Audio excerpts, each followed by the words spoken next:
Monday at South Padre Island Birding, Nature, and Alligator Sanctuary. A roundup of all the gators ahead of potential Gulf activity.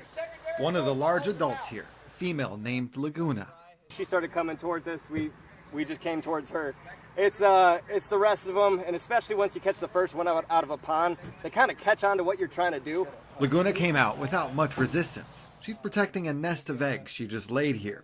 The team spent all day removing all alligators. And my answer is always, well, we got our whole team down here and we'll get every alligator out of this facility in a day. In preparation of more storm activity in the Gulf. Heavy girl.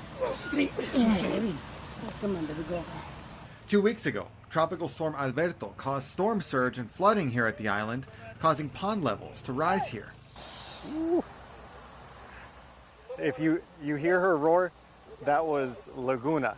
And the tape that was around her legs on the front side came off. She was trying to crawl away.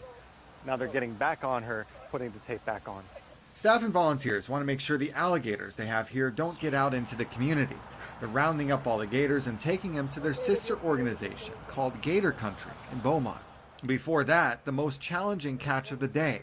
The large male alligator, Big Padre, is the strongest gator here.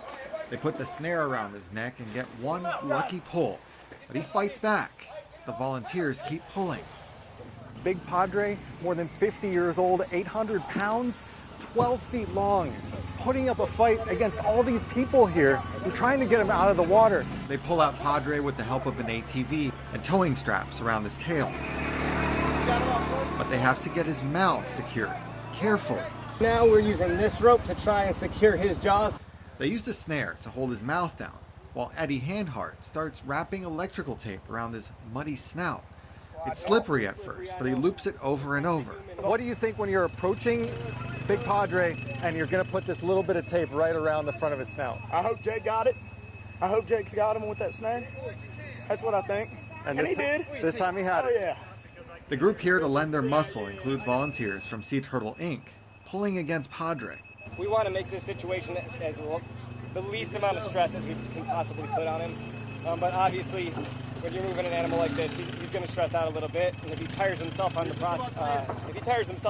process, that makes our job a whole lot easier. The good thing is that he wasn't flailing around too much. Yeah, he's on his best behavior today.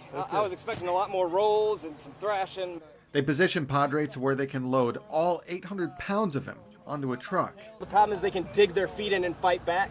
So by securing his feet first before we do all that, we're kind of taking away his ability to fight us so hard. Kind of like a little slip and slide for the gator, right? Yeah, more or less, right? 1, 2,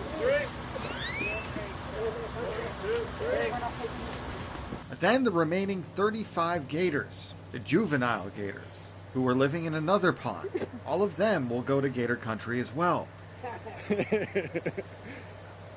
I told them I wanted the biggest gator in the group, and they said, watch out for the tail. All the more reason to move them. These are not wild gators. They were recovered in the wild as a nuisance because they started associating people with food. All of the alligators that are here in the first place are here because they couldn't be in the wild anymore. Usually because they've been fed before. They've been habituated. They've been habituated to being around humans, associating humans with food. This organization is giving a home to those gators that can't be in the wild anymore and moving them away from the storm should flooding come to the island.